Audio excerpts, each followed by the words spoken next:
ঐতিহাসিক পলাশীর প্রান্তরে পলাশী সিরাজউদ্দৌলা সাংস্কৃতিক উৎসবের অংশ হিসেবে রবিবার অনুষ্ঠিত হল কবি আব্দুল সামাদ শেখের কাব্যগ্রন্থ আমরাও মানুষের মোড়ক উন্মোচন ও কবি সম্মেলন। সঞ্চালনায় ছিলেন শিক্ষক শফিকুল ইসলাম ও সাবির শেখ। জেলার বিভিন্ন প্রান্ত থেকে আগত কবি সাহিত্যিক, সম্পাদক, সাংবাদিক ও শিক্ষকরা যোগ দিয়ে উৎসবকে প্রাণবন্ত করে তোলেন। উপস্থিত ছিলেন চৈতন্য দাস, দীন মোহাম্মদ শেখ, দেবাশিস মিত্র, মীরা বালিকা, নবনীতা নাগ সরকার, সাংবাদিক সুহার রহমান, সারিউল ইসলাম, রহমতুল্লাহ সহ অনেকে। উৎসব সফল করতে সার্বক্ষণিক উদ্যোগী ছিলেন কমিটির সভাপতি মুক্তার শেখ ও সম্পাদক আনারুল হক। বক্তারা কবির নতুন গ্রন্থকে মানবতা, সমতা ও সামাজিক চেতনার শক্তিশালী কণ্ঠস্বর হিসেবে মূল্যায়ন করে। পলাশীর স্মৃতিবহ মাটিতে এই আয়োজন সাহিত্য ও সাংস্কৃতিক মিলনক্ষেত্র হিসেবে বিশেষ তাৎপর্য রেখে গেল। সত্যি কথা বলতে কি, এই যে নতুন জেনারেশন যারা এত মোবাইলে অ্যাডিক্টেড, তার মধ্যে থেকে আমার ছাত্র সমাজ যে কাজটি করে দেখালো, আমার মনে হয় ভবিষ্যতে তার এই কাজ পরবর্তী প্রজন্মকে অবশ্যই একটা ভালো পথের দিশারি হিসাবে দেখাবে। কারণ মানসিকতা থাকলে অনেক কিছু করতে পারা যায়, এটা কিন্তু ওর কাজের মধ্যে দেখিয়েছে। ওর যে ডেডিকেশন, ওর যে আর্নেস্টনেস, ওর যে সাবমিশন, ওইগুলা পরবর্তী জেনারেশনকে অবশ্যই একটা ভালো পথের দিশারি হিসাবে এটা ও উজ্জ্বল করে তুলবে বলে আমি মনে করি। লেখার মধ্যে যেটা হচ্ছে প্রথমত হচ্ছে যে সরলতা, এবং সেই সঙ্গে সঙ্গে সাধারণ মানুষের প্রতি ওর যে একটা মনুষ্যত্ব বোধ এবং মূল্যবোধ ফুটে উঠেছে, যেটা এই অল্প বয়সে একটা ছাত্রের মধ্যে যে প্রকাশটা পেয়েছে, সেটা আগামী প্রজন্মকেও বর্তমানে যারা মূল্যবোধের ইতে ভুগছে, যারা শ্রদ্ধা জানাতে পারে না মানুষকে, সাধারণ মানুষকে তো নয়, সেই সব মানুষগুলাকে যারা স্টুডেন্ট যারা বর্তমানে কিছুটা হলেও এই মূল্যবোধের জায়গা থেকে সরে গেছে, সেই জায়গাটাতে ফিরিয়ে আনতে এই সাধারণ মানুষগুলোকে নিয়ে কবিতা লেখাটা ওর কাছে একটা বিরাট প্রভাব ফেলবে। শুধু সমাজে নয়, যুব সমাজের মধ্যেও এটা প্রভাব ফেলবে।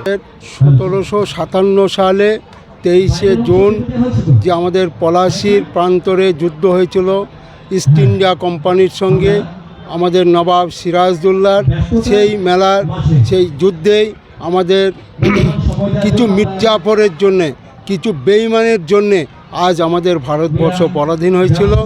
সেই পরাধীন কিন্তু নবাব হয়নি, সেই নবাবের নামটা উজ্জ্বল করার জন্যে, আমাদের পলাশীকে প্রজ্বলিত করার জন্যে আমরা এই প্রান্তে মেলাটা দিয়েছি।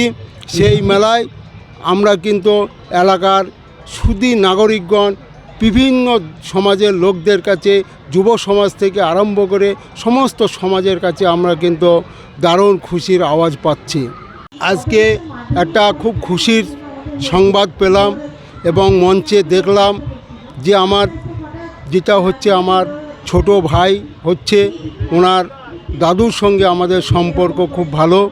এই আব্দুল সামাদ আমাকে এই মেলার, আমি উৎসব কমিটির যে সম্পাদক, আমি কিন্তু সাংস্কৃতিক উৎসব সম্বন্ধে বিশেষ আমার ধারণা ছিল না, কিন্তু সেই ধারণা কিভাবে আমি প্রোগ্রাম সেটেল করব, সেটা কিন্তু আমাকে একমাত্র আমার এই ভাই, ছোট ভাই, আমাকে অক্লান্তভাবে পরিশ্রম করে আমাকে সম্পূর্ণ সহযোগিতা করেছে। আর পাশাপাশি ওর যে একটা কবিতার, ওর মনোভাব, যে আবেগ আছে যুব সমাজের মধ্যেও, ওই যে এই বয়সে যে একটা বই প্রকাশ হলো, তার জন্য আমি আব্দুল সামাদকে এই উৎসব কমিটির সম্পাদক হিসাবে ওকে আন্তরিকভাবে অভিনন্দন জানাচ্ছি। মেলা তো এই যে মেলা 2 তারিখ থেকে আমরা শুরু করেছি, 2রা ডিসেম্বরে। তো আমাদের 8 দিনের এই প্রোগ্রাম আছে মেলা, এবং এই মেলার উপলক্ষে আমরা যে জিনিসগুলিকে অনুভব করছি, যে আমরা পলাশী মনুমেন্টের কিছু এবং ঐতিহাসিক জায়গা, এই মনুমেন্টে এসে মানুষ ঠিক মিলন আমরা হতে পারেনি, দেখতাম। তা সেই উপলক্ষে একটা মেলার জন্য, মিলন হওয়ার জন্যে আমরা মেলাটা গত বছর থেকে আমরা শুরু করেছি, এবং গত বছর মেলাটা ভালোভাবে আমরা চালাতে পেরেছি। গত বছর 6 দিনকার জন্য মেলা দিয়েছিলাম, এবছরে 8 দিনের জন্য প্রোগ্রাম দিয়েছি। এবং এই মেলার মাধ্যম আমাদের, যেমন দেখতে পাচ্ছি, আমি এই হাই স্কুলের শিক্ষক, উনি এখন কিছু বলল, হাই মাদ্রাসার শিক্ষক উনি একটা কিছু বললো, হেড শিক্ষক উনি কিছু বলল। এই মেলারিতে বিভিন্ন জাতিকে আমরা পাচ্ছি, বিভিন্ন স্কুল, এখানে ইলেকট্রিক ডিপার্টমেন্টের যে সমস্ত ব্যক্তিরা ওনারা এসেছে, প্রশাসনকে আমরা পাচ্ছি। এই মেলার মাধ্যম আমরা বিভিন্ন, এই যে একটা শিল্পী এখানে এসে দাঁড়িয়ে আছে, উনি বিভিন্ন শিল্পের কাজ করে, এই যে বিভিন্ন জনকে আমরা পেয়ে যাচ্ছি মেলার মাধ্যম বিভিন্ন মেলন হচ্ছে, এটাই আমাদের খুশি। এবং আগামী ভবিষ্যৎ আমরা এই মেলাটা আরও বড় কিছু করতে পারি সবাইকে নিয়ে, এই বলে আমার চিন্তাভাবনা চেতনা আছে। এবং আমাদের সবারই একটা মিল মহব্বতে যাতে চলতে পারে আমরা আগামী দিন, সেটাই আমার চেতনা। এই যে কবি সম্মেলনগুলো একেবারে উঠে যাচ্ছে বললেই চলে, সেই ক্ষেত্রে বর্তমানে আমাদের এই যে আজকের এই বিশেষ যে অনুষ্ঠান এবং কবি সম্মেলন, এটা খুব সুন্দরভাবে একটা উদযাপিত হচ্ছে। আব্দুস সামাদ ভাই তার লেখালেখির মধ্য দিয়ে আমাদেরকে এখানে আমন্ত্রণ করেছেন এবং তার যে প্রথম কাব্যগ্রন্থ আজকে প্রকাশিত হতে চলেছে, সেখানে অনেক কবি, সাহিত্যিক এবং অনেক ব্যক্তিবর্গরা এখানে উপস্থিত হয়েছেন। এবং আজকের যে সুন্দর এই যে সাংস্কৃতিক অনুষ্ঠান, সেই অনুষ্ঠানটা খুব সুন্দরভাবে অনুষ্ঠিত হচ্ছে এবং সমাজের কাছে একটা খুব সুন্দর সাহিত্য নিয়ে একটা পজিটিভ বার্তা যাচ্ছে। অন্তর থেকে আমরা সকলে জানতে পারি যে এটা ঐতিহাসিক একটা প্লেস। সাধারণত একটা ঐতিহাসিক প্লেস হিসেবে আমরা কিছু নমুনাতা দেখতে পাই না। এটা এখানে একটা আমবাগান আমরা শুনি, তারপর একটা সমাধি কিছু আছে বাঁধের ওই পারে, একটা মনুমেন্ট দাঁড়িয়ে আছে, এটা স্মৃতিসৌধ হিসাবে দাঁড়িয়ে আছে। তো এখানে যে একটা বড় একটা যুদ্ধ হয়েছে, একটা দেশব্যাপী আরেকটা দেশের সঙ্গে যুদ্ধ যাকে বলে, ইংরেজ এবং আমার দেশের যুদ্ধ, তাতে নবাবের প্রচুর সৈন্য ছিল সেই সময়, কিছু জনের গাদ্দারির ফলে আজকে নবাব সেখানে ফেলিওর হয়েছে। সেখানে আমরা তার জন্য এখনও পর্যন্ত দুঃখ বয়ে বেড়াই বুকে বুকে।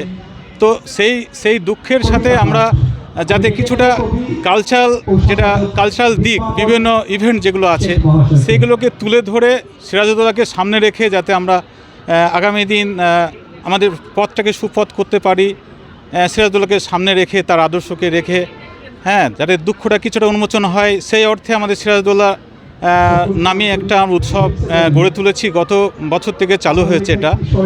তো এখানে জাতপাত নির্বিশেষ এবং দলবল নির্বিশেষ সমস্ত মানুষের এখানে সমাগম হয়। এখানে বিভিন্ন দূর দূরান্ত থেকে শিল্পীরা আসেন। আমি গত বছর থেকে সিরাজউদ্দৌলার একটা অবয়ব এবং একটা ঐতিহাসিক যে প্লেস, তার হিসাবে সেটা বোঝাতে গেলে কিছু টামানগুলো দরকার, ঢাল দরকার হয়। সিরাজউদ্দৌলা আসলে কি আমরা ইতিহাসের পাতায় পড়েছি, কিন্তু এবং ছবিতেও ইতিহাসের পাতায় দেখেছি, সেইভাবে সিরাজউদ্দৌলাকে আমরা চিনে আসছি এবং তার জীবনী সম্বন্ধে সামান্য জানতে পারছি। সেইভাবে কিছুটা একটা অবয়ব আমরা রিলিফে একটা তুলে ধরেছি।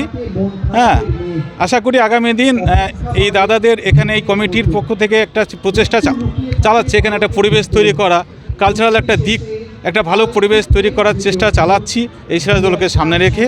এইটুকু বলে শেষ করছি।